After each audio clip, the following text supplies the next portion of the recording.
नमस्कार। तो क्या अरविंद केजरीवाल बैक रूम से पार्लियामेंट में पहुंचने की कोशिश कर रहे हैं? आज इसी पे बात करेंगे। दरअसल हुआ क्या है, पंजाब में एक सीट पर उपचुनाव हो रहे हैं। आम आदमी पार्टी के विधायक थे गुरप्रीत घोगी, लुधियाना वेस्ट से वो उम्मीदवार थे। उनका असामयिक निधन हो गया, वो सीट खाली हो गई। उस पर उपचुनाव अनाउंस किए चुनाव आयोग ने। वहाँ से अब क्या क्या आम आदमी पार्टी ने उनके जो राज्यसभा के सांसद हैं अभी इसी वक्त संजीव अरोड़ा साहब, उनको अपना उम्मीदवार बना दिया है। तो संजीव अरोड़ा जो कि राज्यसभा में हैं, वो अब विधानसभा का चुनाव लड़ेंगे। और पंजाब में आम आदमी पार्टी की पॉपुलैरिटी कैसी है, कितनी है, कम हुई, ज़्यादा हुई, ये जो टेस्ट होगा इस उपचुनाव में वो संजीव अरोड़ा साहब झेलेंगे जब वो चुनाव इसमें उतरेंगे।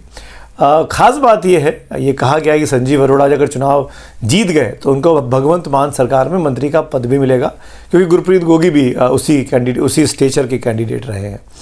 तो ये तो संजीव अरोड़ा साहब की बात हो गई। और एक और बात और बता दूं, संजीव अरोड़ा ये वही शख्सियत है जिन पर पिछले साल ईडी ने छापे मारे थे। इन पर अवैध तौर पर ज़मीन कब्जाने के आरोप लगे थे। रितेश इंडस्ट्रीज़ के मालिक है, रियल एस्टेट टेक्सटाइल में बड़ा काम है। भारत में, अमेरिका में, यूरोप में ये बिज़नेस करते हैं। और जैसा कि आम आदमी पार्टी ने पंजाब से आने वाले तमाम लोगों को क्योंकि आम आदमी पार्टी की पंजाब में 94 विधायक चुनकर आए थे 117 की विधानसभा में, तो लगभग सब सीटों पर, जितने भी राज्यसभा के चुनाव आए, लगभग सब पर आम आदमी पार्टी के ही लोग जीतकर सांसद पहुँचे और राज्यसभा में MPs बने। तो उनमें ये संजीव अरोड़ा भी थे। पर कहानी यहाँ से शुरू होती है, ये दिलचस्प मोड़ आया इस कहानी में। अब संजीव अरोड़ा जब विधानसभा में पहुंच जाएंगे, चुनाव लड़ेंगे, इस्तीफा देंगे दिल्ली की राजनीति से, तो वहां से कौन आएगा? बड़ी चर्चा है, बहुत चर्चा है कि अरविंद केजरीवाल जो हाल ही में नई दिल्ली सीट पर अपना चुनाव हारे हैं प्रवेश वर्मा से, वो राज्यसभा में पहुंच सकते हैं। हालांकि आम आदमी पार्टी औपचारिक तौर पर ट्वीट कर बाइट देकर इनकार कर रही है कि अरविंद केजरीवाल का ऐसा कोई इरादा नहीं है, क्योंकि पहले मीडिया के लोग ये कह रहे थे कि पंजाब का मुख्यमंत्री बन जाएंगे भगवंत मान को हटा के, और अब वो ये कह रहे हैं कि वो राज्यसभा पहुंच जाएंगे पंजाब से। दोनों ही बातें गलत है, ये आम आदमी पार्टी का कहना है। पर यह बात गले उतरना बड़ा मुश्किल है कि संजीव अरोड़ा को ही क्यों लुधियाना वेस्ट से कैंडिडेट बनाया। माना वो लुधियाना के रहने वाले हैं, माना कि उनका वहाँ अच्छा खासा स्टेचर है, पर आम आदमी पार्टी ने अभी ये साफ नहीं किया है कि दिल्ली में राज्यसभा में कौन पहुंचेगा, क्योंकि ये नाम भी चल रहा है। अरविंद केजरीवाल के साथ साथ मनीष सिसोदिया के नाम की भी चर्चा शुरू हो गई है। मनीष सिसोदिया भी अपना चुनाव हार गए थे जंगपुरा से। सौरभ भारद्वाज भी गिडा कैलाश से अपना चुनाव हार गए थे। तो इनमें से क्या कोई दिल्ली का जो बड़ा नेता रहा है दिल्ली की राजनीति में, क्या वो राज्यसभा में आने वाला है? जितने भी सोशल मीडिया पे ट्रेंड्स चल रहे हैं, जो चर्चाएं चल रही हैं, जो बातचीत चल रही है, सब यही इशारा कर रहे हैं कि अरविंद केजरीवाल बैक रूम से एंट्री करने की कोशिश कर रहे हैं, क्योंकि उनको दिल्ली की राजनीति में बने रहने के लिए ये बहुत ज़रूरी है कि दिल्ली में वो सरकारी घर बंगला उनको मिल सके। राज्यसभा का सांसद होने के नाते उनको ये सुविधाएं मिल जाएंगी।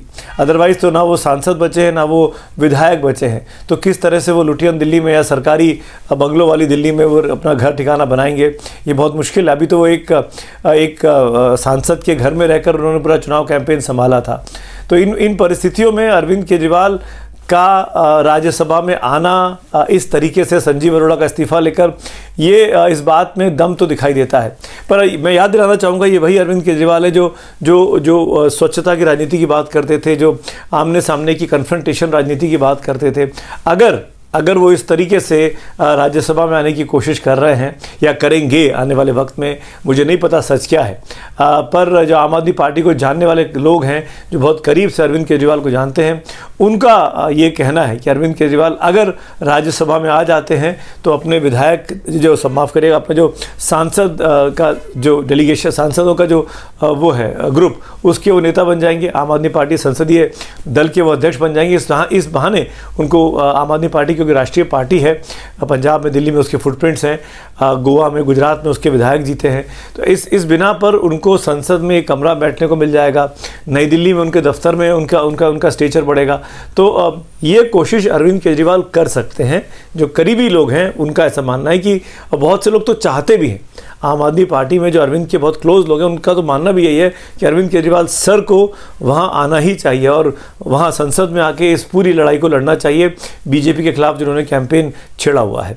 अगर ऐसा होता है तो अरविंद केजरीवाल पहली बार सांसद बनेंगे, संसद पहुँचेंगे। अभी तक वो संसद नहीं बने, वो दिल्ली विधानसभा में ही रहे हैं और 3 बार से लगातार चुनाव जीते, 13 में, 15 में, 20 में और अभी 25 का चुनाव वो हार गए। तो अरविंद केजरीवाल क्या करेंगे नहीं पता, लेकिन ये बहुत दिलचस्प मोड़ आया है आम आदमी पार्टी के कार्यकर्ताओं के लिए, उनके वॉलेंटियर्स के लिए कि उनके बड़े नेता भी संसद में आने के लिए वही रास्ता अपना रहे हैं जो बड़े बड़े और नेताओं ने अपनाने की कोशिश की, जो और वो नहीं कर पाए तो उनको पार्टी से बाहर का रास्ता दिखा दिया गया। मैं किन की बात कर रहा हूँ आप समझ सकते हैं।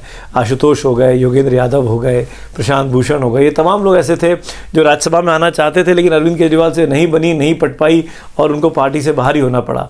अब अरविंद केजरीवाल क्योंकि उनकी पार्टी में पकड़ है तो माना जा रहा है कि अरविंद केजरीवाल अगर वो चाहेंगे तो उनके लिए कोई मुश्किल नहीं है, बड़ी आसानी से वो दिल्ली की राजनीति में राज्यसभा के रास्ते एंट्री कर सकते हैं।